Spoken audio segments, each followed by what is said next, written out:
From MTN News, this is Montana This Morning.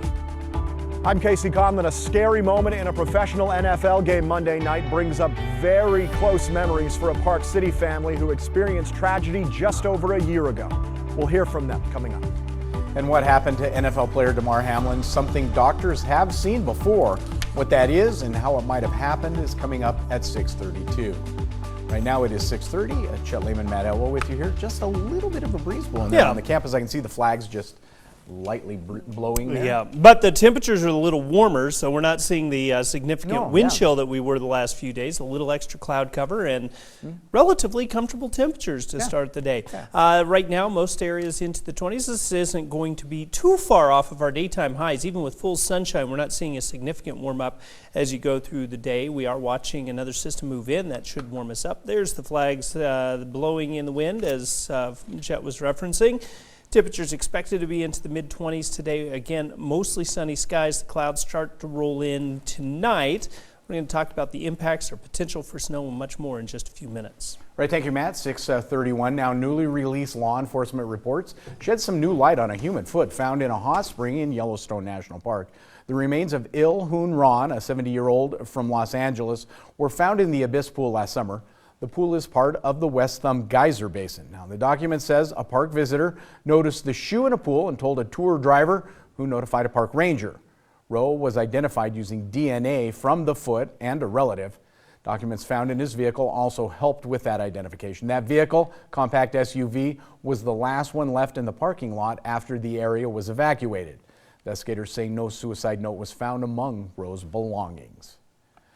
Also, 6:32 now, the horrifying experience of seeing an NFL player on the ground with cardiac arrest brought back very painful memories for one Montana family. Park City football player Jed Hoffman died last year after collapsing on the field due to a cardiac event. MTN's Casey Conlon spoke with Hoffman's father about the memories this latest incident is bringing back. It was on a football field just like this where Park City sophomore Jed Hoffman collapsed during practice in October 2021 of a sudden cardiac arrest. It was the same general diagnosis given to Buffalo Bills safety Damar Hamlin Monday night. And the word the Hoffman family continues to come back to this day is sudden. We live under the illusion that somehow we can protect ourselves from calamity, and it doesn't always work out that way. It's been a different year for Kevin Hoffman. After losing his son, he doesn't watch much football anymore. A friend had to text him about Damar Hamlin's collapse Monday night. But that's all it took for memories to come rushing back.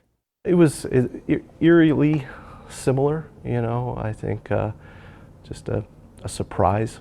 Jed had originally collapsed in warm-ups on October 21st, but came to quickly. He was cleared by a doctor the day before his second collapse on October 26th, which he never recovered from. While not the exact same situation, Kevin knows all too well how difficult this time is for Hamlin's family. But there is a silver lining.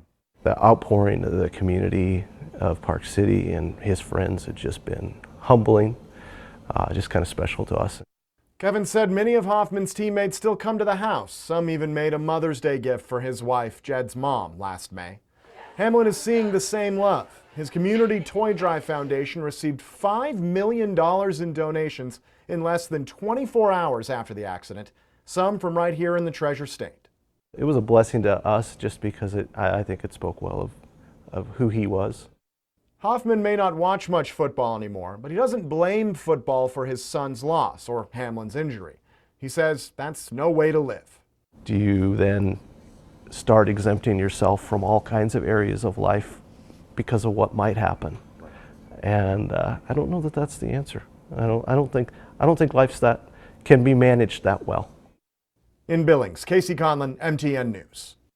Look up and down the walls at the Den in Billings and you'll see all the signs of Buffalo Bills fanship. It's an official chapter of the Buffalo Bills backers. You probably could have heard a pin drop in here.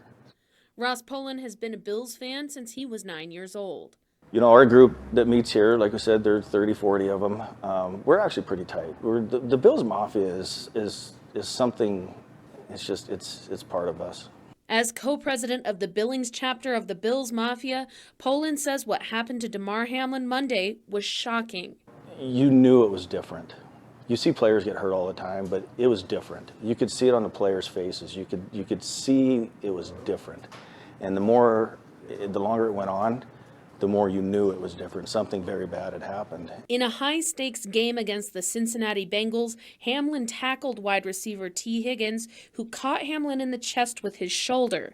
After the play, Hamlin stood up, took 2 steps, and collapsed into cardiac arrest. Within moments, he received CPR and resuscitation from a defibrillator, which restarted his heart. Cardiologists like Dr. Joseph Muhlstein immediately suspected a rare condition. To when the chest is hit with enough force to cause an electrical activation, and specifically at a time in the cardiac cycle that can lead to an abnormal rhythm. What's to know about commotio cordis? It's not a heart attack. It's a disruption of the electrical activity that controls the heartbeat and comes from a set of conditions all lining up. While it's not confirmed this is what happened to Hamlin, seeing similar cases in athletes in baseball, hockey, and other contact sports supports doctors' suspicions. I kept waiting for him to just, do the thumbs up or something. And then when you heard that, they'd given him CPR, the mood just sunk. And the option of continuing to play, I don't care. I don't care right now. I still don't care. We want that kid to be safe. In Billings, Jackie Coffin, MTN News. Now today, Damar Hamlin's family expressing gratitude for the outpouring of love and support for him following his cardiac arrest on the field. They're asking everyone to keep him in their prayers. Dan Grossman has been talking with former NFL players and fans about what so many are feeling as they try to process what's happening.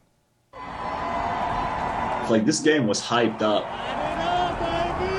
The atmosphere, like the pregame, was probably the best I have ever seen. Football is predicated on intensity and rivalry, but on a seemingly routine tackle toward the end of the first quarter of Monday Night Football, that passion for opposition changed. I've never seen like an emotional swing like that before. And the only thing that resulted for Chase Genitazio and thousands of other fans who were at the game was shared concern. You could visibly see all the players like just distraught, right? All of a sudden, we have this situation where someone is literally like without a heartbeat, like on the field, and they have to perform CPR. So it did, man. It like totally just kind of puts things into perspective for you, more than more than I can ever remember. It was a sentiment that spread online as players, coaches, fans, and non-fans all tweeted their support for Damar Hamlin, a young second-year player many did not know, but still felt bonded to. On the field, that bond was never more apparent than on the faces of Hamlin's teammates. These aren't people you work in a cubicle next to. These are people who their family, you've met their family. Some players even said hello to his mother before that game. Ryan Harris played in the NFL for 8 seasons. He likens the sport to a battle whose outcome became insignificant over the course of one moment as the focus shifted to something greater, the brotherhood of what these men endure. Between the white lines, everything is fair. But when something like this happens, especially in a seemingly routine play, it's devastating because so often it's either be tough and have no emotions and you're not considered tough. But the NFL, both of those points meet at its highest point, and you're seeing that play out right now. In less than 12 hours, Hamlin's toy drive for kids in need amassed more than $3.5 million in donations. It's still growing from fans who, both friendly and foe, gathered outside the hospital where Hamlin was taken and shared conversations as they came together like never before. We get so into our NFL fandom, and then something like this happens and it really just kind of makes you take a step back, right? And you just pull everything into perspective. It's life. I mean, these are humans, right, out there. Dan Grossman, Scripps News, Denver.